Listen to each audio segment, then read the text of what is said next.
I'm putting Weller Full Proof up against 3 other bourbons that are pretty darn close to it in proof. Is this allocated bourbon going to be able to come out on top? Let's find out.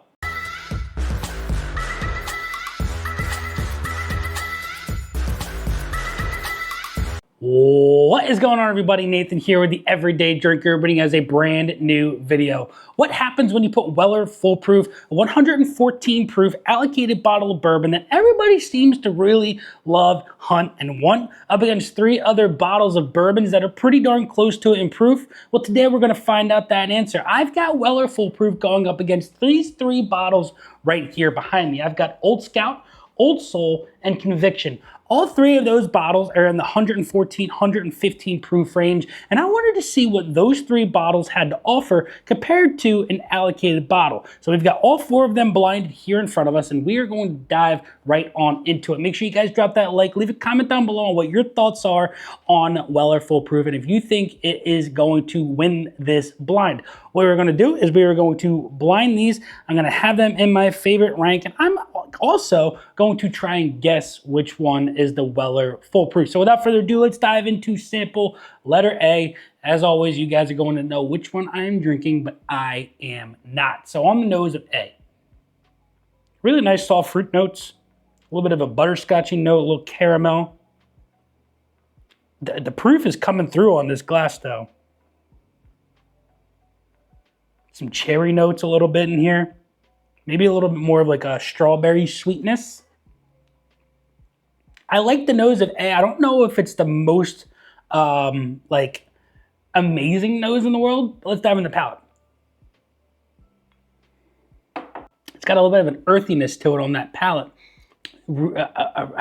Young oak, a little touch of a sweetness, like a confectionery sugary note, a little bit of a vanilla vibe going on here, but that earthy note, that funky note is here. And I'm not really jiving with it off of that first sip. Let's dive back in one more time. It's got a little bit of a spice to it, but that young oaky note that I'm getting on here, I'm not really enjoying as much as I wish I wanted to off of this sip. I'm just not jiving with A. Let's dive into B. B's nose is a lot more rounded. It's a lot more easygoing off of that nose. Deeper sweetness notes, a little bit more of like a molassesy brown sugar note. The nose on this is very nice. It's rich, it's deep. It's got a little bit more of like a French oak vibe going on. I'm getting a little bit more of a richer vanilla than I was on A. I like the nose a lot more than I do than A. The proof does not come through on B as much as it did on A. Let's dive into the palate. Much more balanced. A little, not as all over the place. It's a little bit more rounded. I still get a little bit of a funky note to it, but it doesn't bounce all over the place. It brings in a lot more depth and richness, and it doesn't have that youthful note that A had. It's got a little bit, it's got that earthy note, that earthy tone, but it doesn't have the young oak. I'm kind of getting almost like a charcoaly vibe on this. Almost as if this was a toasted bourbon. But I obviously know none of these are toasted. This is a really nice refined sip on B. I do not think it is the Weller because it tastes and drinks a little deeper.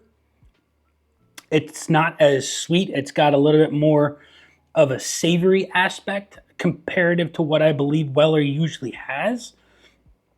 But again, I wouldn't be surprised if this is the Weller. This drink's very, very nice for what this is. I really enjoyed it. It's better than A. Let's go into glass letter C. Lemon tart. Wow, okay. A little custardy note and then citrus right off of that bat.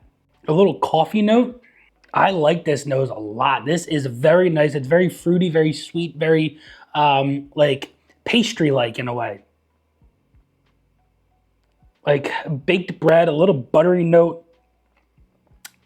B and C's nose, both really, really nice. Diving right into this palate on this one. Whoa, okay. So C, the one thing that, wow, okay. Whoa, all right. C has something that A and B did not have. And that is a powerful finish.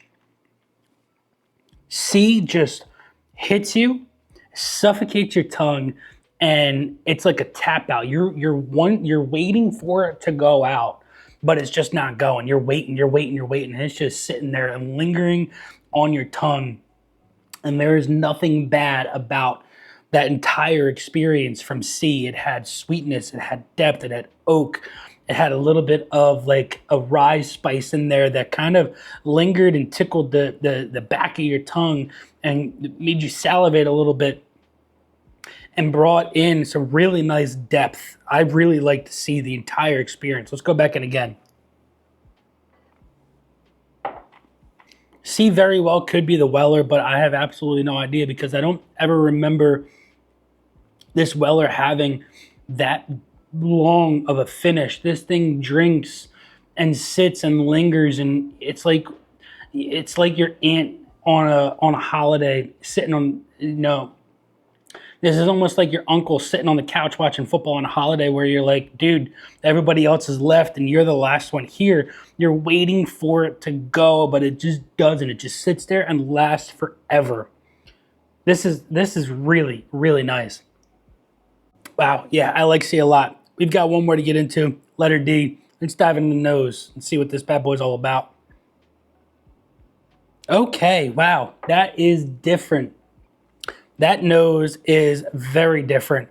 Dark chocolate, espresso beans, tanned leather, plums. Oh, the one note that I just got that I haven't had this candy in a very long time, a raisinette, chocolate covered raisins. This is what that just gave me. A chocolate covered raisin. This is deep. This is dark. This has a lot of complexity that A and B didn't have. C had some complexity to it on the nose. I really enjoyed the nose of C, but what D has here is unlike the other three from so far. This nose is what you want a bourbon to be. This is really, really good. We don't just nose it, we sip it. Let's dive into the palate. The palate is really, really good. It's not as punchy as the nose. It brings in really nice layers. That layer of that chocolate's there, a layer of like the crema on top of an espresso. I'm kind of getting that raisiny vibe, but on the palate, it's not quite as prevalent as it was on the nose. I don't know if the palate is on the same level of depth as the nose, but it drinks like it's a little brighter. It's got a little bit more of a bright punch to it, whereas the nose was like a deep dive into that thing. The nose is absolutely incredible. The palate is really, really good, but I don't know if it's on par with C. D is really, really good, but I've got to go into these again. I've got to dive into them a little bit deeper and see which one comes out on top. So I'll see you guys on the other side. All right, ladies and gentlemen, we have our final order. And before we get into which one is which and which one I think is the Weller Foolproof, make sure you guys drop that like I said, leave that comment down below on what your thoughts are on Weller Foolproof down in the comments below. Make sure you guys smash that subscribe button. We're on the road to 15,000 subscribers and we are getting closer and closer day by day. Once we hit 15,000 subscribers, we're going to be doing a 15,000 subscriber giveaway. Make sure you guys check the link out down below for the Patreon. The Cedar Ridge pick is bottled and it is almost ready to ship. If not ready to ship by now, I have no idea. I haven't gotten that confirmation, but check the link out down below for the Patreon. Get in on the Cedar Ridge pick, which gets you in on the Eagle Rare pick, which gets you also in on later picks that you're not going to want to miss. But without further ado, we've got letter B in last, A in third, D in second, and C in first. Now, my thought process going into this, which one was the Weller Foolproof, I either think it's C or A. I'm leaning more towards C at this moment because of the depth of it, but A has a lot of flavor attributes that Weller Foolproof to me sometimes has. It might not have the true depth that I'm imagining it to have, like C does here. I think C is the Weller Foolproof, but A, I would not be surprised if it is. So let's find out what came in fourth place, letter B. You guys are going to find out before me. Here we go. In 3, 2, 1, I'm finding out right now, Soul. So that means the Old Soul, which I was not expecting to come in last place, got fourth place. In third place, which I would not be surprised to be the Weller. Let's just put that out there right now. Would not be surprised if letter A is the Weller Foolproof. You guys are going to find out right here before me. Here we go. In 3, 2, 1. Old Scout. Okay. All right. That's very interesting. This had a lot of flavor comparisons that, to me, I believe the Weller Foolproof have. And like I said, I was not going to just be surprised if that was the Weller Foolproof, which means Weller Foolproof is either in D, and I've got no idea what I'm drinking, or it's in C, and I guessed correctly, and unfortunately possibly got first place. D, however, drank deep, dark, chocolatey, and rich, which to me, from what I'm looking at here, is possibly the Conviction, but we're going to find out what came in first place because we don't care about second place. We only care about first. So without further ado, letter C, you guys are going to see that first. We've got what is this? The Weller, which means the Conviction.